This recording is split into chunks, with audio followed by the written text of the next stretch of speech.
आपने जो है अभी व्युत्पत्ति बताई कि संस्कृत इसकी जो है प्रकृति जो है उससे आई जो है प्राकृत भाषा जो है विद्वानों के जो है विभिन्न विचार जो हो सकते हैं।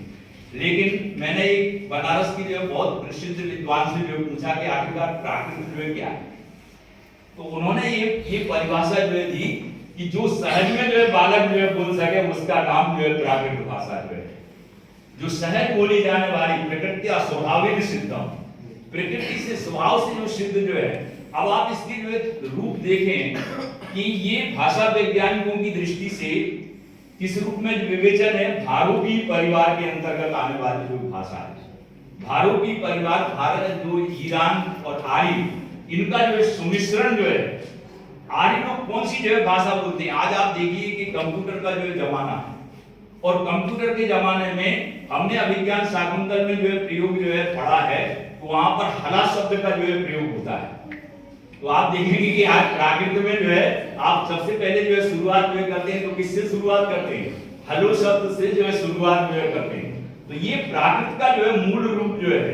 तो इस दृष्टि से आप देखेंगे कि प्राकृत की जो है तीन रूप जो है हमें आदिकाल को यदि जो है देखा जाए, शुक्ला जी आपसे विशेष निवेदन करना चाहता हूं कि जो वैदिक संस्कृत जो है की परंपरा जो है उसके मूल शब्द जो है कहां जो है पाए जाते हैं। मूल शब्दों का यदि भाषा वैज्ञानिक दृष्टि से विवेचन जो है करेंगे तो आपको प्राकृत के शब्दों के साथ जो है ज्यादा सिमिलरिटी जो है होगी, क्योंकि जो है देवेदी जो है जैसे शब्द जो है बनता है, तो देवेदी शब्द जो है प्राय ये वेदों में जो है प्रयोग जो हुआ है, उसका प्रयोग जो है कहां है? वह प्राकृत भाषा में जो है। और इसी दृष्टि से जो है आप देखेंगे कि मागधी भरत मुनि ने नाट्य शास्त्र का प्रणयन जो है किया और भरत मुनि ने ये कहा कि यहाँ भाषाओं का जो है समवाय जो है और प्रत्येक जो है कोश में जो है भाषा जो है बदल जाती है। और उसके प्रयोग में जो है आप देखेंगे कि जब जो है वह जो प्रयोग जो है करते हैं तो उज्जैनी की जो है भाषा अवंतिजा जो है कहलानी, जो उज्जैनी के आसपास जो है बोली जाती थी। सूरसेन प्रदेश में जो बोली जाने वाली जो भाषा थी, जिसका आज जो है रूप जो है जो सौरीपुर जो है पुराना जो है मिलता है आगरा के पास में, तो मथुरा के आसपास जो बोली जाने वाली जो भाषा थी वो सौरसेनी थी। इसी तरह से जो है आप देखेंगे महाराष्ट्री प्राकृत का जो है बहुधा जो है प्रयोग जो है हुआ है। तो इस तरह से जो है आप देखेंगे कि साहित्यिक रूप में हर परंपरा का जो है साहित्य जो है इस प्राकृत भाषा में है। और ये बात जो है विशेष रूप से जो है ये विद्यार्थियों को जो सीखने की बात है कि जो ये आरोप जो है किया जाता है कि प्राकृत एक सांप्रदायिक जो है भाषा जो है, मैं समझता हूं इस व्यामोह से जो है हमें छुटकारा जो है लेना चाहिए। प्राकृत जो है जो लैंग्वेज है वो सांप्रदायिक मानस जैन परंपरा का साहित्य तो उसमें जरूर जो है, क्योंकि भगवान महावीर जैसा अभी जो है आपने जो है कहा था, यदि भारतीय संस्कृति को समग्रता से जो है जानना है तो भारतीय संस्कृति को समग्रता रूप में तीन भाषाओं का ज्ञान होना जो है बहुत अनिवार्य रूप से आवश्यक है। और तीन भाषाओं का ज्ञान जो है वह है संस्कृत, प्राकृत और पाली। इन तीन भाषाओं के ज्ञान के बिना पूरी भारतीय संस्कृति को समग्रता से पहचाना ही नहीं जा सकता है। समग्र रूप से भारतीय संस्कृति की परिकल्पना नहीं हो सकती है, क्योंकि आप देखेंगे कि इसमें जो है ऐसे जो है मूल परक जो है तत्व जो है विशेष रूप से प्राकृत भाषा में, जिसने जन जीवन को जो है आत्मसात जो है किया। मैं आपको बता दूं कि मागधी का जो रूप जो है, जो मागधी का रूप जो है पाली भाषा को जो है कहा जाता है, उसके लिए भी जो है कई विद्वानों ने ये कहा है कि ये ओल्ड प्राकृत जो है ना, प्राचीन मागधी के जो प्रयोग है, तो मागधी का जो है आप पाली भाषा के रूप में ले लीजिए। फिर इसके बाद में अर्धमागधी जो साहित्य जो है लिखा गया, उसमें श्वेतांबर परंपरा के जो 11 जो अंग साहित्य जो है उसमें जो है प्रणयन जो होगा। और मैं तो दीनानाथ जी को एक सुझाव दूंगा कि जैसे इस बार आपने व्याकरणात्मक प्रयोग जो है करके जो है स्टूडेंट्स को लाभान्वित जो है किया, इसी तरह से एक ग्रंथ को जो है आप लें, चाहे वो जो है अर्धमागधी का जो है आगम ग्रंथ हो, चाहे सौरसेनी जो है आगम ग्रंथ हो, और उसमें जो वर्णित जो है शब्द जो है उन शब्दों में व्याकरणात्मक किस तरह के जो है प्रयोग जो है, तो मैं समझता हूं उससे विद्यार्थियों को भी एक बहुत बड़ी सार्थक, कम से कम उस ग्रंथ का तो जो है ज्ञान हो जाएगा। मैं समझता हूं बहुत सारे ग्रंथों को जो है पढ़ने की अपेक्षा यदि जीवन में एक ग्रंथ भी जो अच्छी तरह से जो है पढ़ लिया जाए और उसका व्याकरणों की व्याकरण मुखम हमारे यहाँ तो जो जैन बौद्ध दर्शन विभाग, हमारे जो संस्कृत विद्या धर्म विज्ञान संकाय है, उसमें सबसे पहला जो विभाग है वह व्याकरण। व्याकरण को मुख्य कहा जाता है। और आप देखेंगे कि जो आज प्राचीन जो प्राकृत का जो व्याकरण मिलता है उसमें बहुत सारे बीच बीच में संदर्भ मिलते हैं, लेकिन बलरुचि का जो प्राकृत प्रकाश है। फिर इसके बाद में सिद्ध हेम शब्दानुशासन, जिसमें प्राय करके जैन विश्व भारती में उसका अध्यापन होता था, और विशेष रूप से जी.आर. भट्टाचार्य, और जिनका नाम आपने लिखा है, आपने लिया है सत्यरंजन बनर्जी साहब। मुझे स्मरण है जब मैं जैन विश्व भारती लाडू में पढ़ाया करता था, तो सत्यरंजन बनर्जी साहब वहां पर आते रहते थे, और उस समय वो जी.आर. भट्टाचार्य उनके शिष्य हैं बराबर प्राकृत के बारे में निरंतर ज्ञान देते रहते थे, और उन पर साधु साध्वियों को भी बराबर लाभान्वित करते रहते थे, क्योंकि उनको प्राच्य का भी अनुभव था और पाश्चात्य का भी अनुभव था। तो जो वो प्रयोग बताते थे, तो एक शब्द का उसमें अवेस्ता में क्या प्रयोग हुआ, संस्कृत में क्या प्रयोग हुआ, प्राकृत में क्या प्रयोग हुआ, अपभ्रंश में क्या प्रयोग हुआ।